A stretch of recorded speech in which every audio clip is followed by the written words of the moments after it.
Bonjour, la santé sexuelle et reproductive au cœur de 3 jours de formation, une formation qui a réuni une vingtaine de jeunes issus de la société civile. Entre sensibilisation, discussion, des activités sont menées à Sédhiou et à Mbour pour mieux accompagner les jeunes sur les questions de la santé sexuelle et reproductive et un argumentaire sera élaboré en guise de mémorandum dans le projet Census pour une bonne information sur la santé des jeunes. Écoutons Aïssatou Ndiaye, présidente de l'ONG IWA Sénégal. Pendant cette formation-là de 3 jours, on est vraiment revenu sur l'élaboration d'un argumentaire de plaidoyer et d'un mémorandum dans le cadre du projet Census. Et pour rappel, le projet Census, c'est un projet qui vise à améliorer l'accès à l'information aux services de santé adaptés aux besoins des jeunes. Nous savons qu'on a une population très jeune parce que plus de 70% de la population représente les moins de 35 ans et ont des besoins spécifiques en matière de santé qui ne sont pas bien pris en compte dans l'élaboration des politiques et même jusqu'à l'offre de services. Donc dans le cadre de ce projet-là, nous faisons un plaidoyer au niveau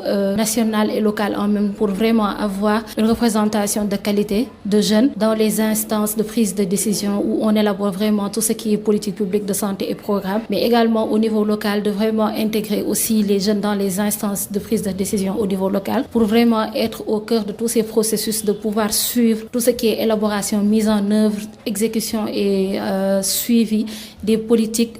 relatives à la santé reproductive des adolescents et jeunes. Pendant 3 jours, nous avons travaillé sur l'élaboration d'un argumentaire de plaidoyer et d'un mémorandum qui est adressé au directeur de la direction de la santé de la mère et de l'enfant pour vraiment avoir une représentation de qualité au sein du comité SRMENIA pour que les jeunes puissent vraiment participer de manière significative et efficiente. Alors, ce projet intervient dans 2 zones au Sénégal. Donc, c'est la zone de Sédhiou et de Mbour. Et dans chacune des zones-là, nous avons des plans de plaidoyer au niveau local que les jeunes de ces localités sont en train de dérouler à la suite d'études qui ont été réalisées pour vraiment définir les problèmes majeurs dans cette zone. Par rapport à la zone de Mbour, la problématique majeure qui a été au cœur de cette étude, c'est la question de l'exploitation sexuelle des jeunes. Et pour la région de Sédhiou, c'est plus lié aux grossesses non intentionnelles en milieu scolaire. Donc ça, ce sont les 2 problèmes phares qui ont été identifiés au niveau local. Et il y a des plans de plaidoyer qui sont vraiment adaptés à ces niveaux locaux-là pour faire en sorte d'arriver à lutter contre toute forme d'exploitation sexuelle et de lutter contre les grossesses non intentionnelles dans les établissements scolaires. Et ici, au niveau national, ce que nous faisons, c'est carrément un plaidoyer en visant les décideurs. En faisant quoi? C'est qu'aujourd'hui, dans le comité SRMENIA, qu'on puisse avoir une représentation de qualité en ce qui concerne les jeunes, que les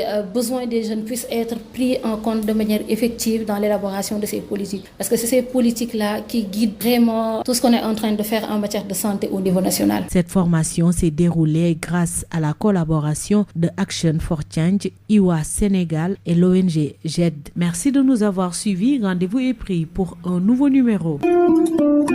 daleen ak jàmm santé sexuelle et reproductive moom la ñu doon waxtaane ci ñetti fan yu formation bi le tàggatu ñu amle ko jëmle ci lu ëpp ñaar fukk ci ay ndaw yu bàyyeekoo ci société civile bi ay yeete ay waxtaan ak it ay activités yu ñu nekk di amal ci jamono ji ca Mbour ak ca Sédhiou ngir gunge ndaw ñi ci ponk yu laale ci seen wérgu yaram rawatina santé sexuelle ak reproductive. Benn argumentaire sax dinañ ko élaborer ngir mu nekk mémorandum ci projet Census boo xamante ni xibaar yu baax la ndaw ñi di am ci seen wérgu yaram. Aïssatou Ndiaye moo di présidente bu organisation IWA Sénégal. projet boobu noonu ci li muy wax mooy santé des adolescents et jeunes tey nan la ñu mën a def pour yombalal ndaw ñi ñu mën a am accès ci service de santé mën a am accès ci information boo xamante ni dina leen jëriñ. Donc ci projet boobu noonu ñu ngi intervenir ci ñaari région muy Sédhiou ak région de Thiès département de Mbour. Donc ñuy def li ñuy wax plaidoyer mooy maanaam dem ci instance de prise de décision yi pour ñu mën a intégrer besoin des jeunes en matière de santé. Donc formation bi ñu nekkoon di def ces 3 jours là maanaam dañ doon defar lu ñuy wax mémorandum ak argumentaire parce que baax na boo demee di liggéey ci benn affaire pour que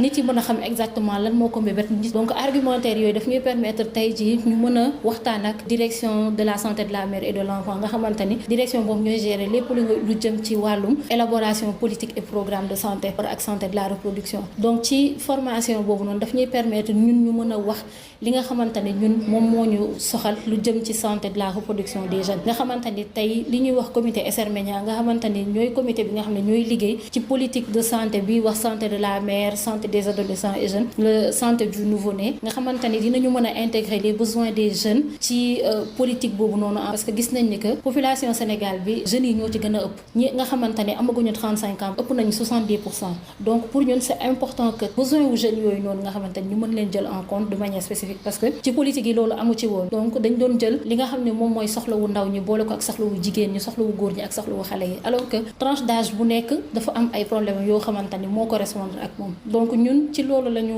mettre en place consortium bi pour mën a liggéey ci loolu donc pour région de Sédhiou étude bi ñu fa defoon mu ngi porté woon ci ëmb yi am ci école yi donc boobu bokkoon na ci problème majeur bi nga xamante ni moom la waa région de Sédhiou identifié woon donc ñu liggéey ci 3 départements au niveau de département Sédhiou Bounkiling ak Goudomp donc mu nekk problème boo xamante ne sonal na leen donc ñoom seen plaidoyer au niveau local ci loolu lay porté donc ñoom dañuy def en sorte que tey jii ñu xool nan la ñu mën a tegee ay stratégie ba mën a dakkal ëmb yi ci école yi parce que gis nañ ni que bokk na ci liy lor xale yi surtout xale yi jigéen yi parce que dinañu wan lor après seen jàng day yàqu parce que am na paramètres yu bëri yuy tourner autour ci abandon boobu noonu parce que dañu wan lor que bépp xale boo xam ne ci établissement scolaire yi da nga wan lor ñu fexe nuñ ko encadrer ba même su ko yàlla mayee boppam mu mën a delluwaat parce que loolu yoonu Sénégal maye na ko parce que au niveau du ministère de l'éducation am na benn circulaire ak benn arrêté boo xamante ni dafay wax ni bépp xale bu jigéen boo xamante ni dafa wan lor fekk mu ngi doon jàng su ko yàlla mayee boppam mën na delluwaat jàngi te ñun loolu dañ ciy contribuer pour que xale boobu mën a delluwaat dem jànge bu dee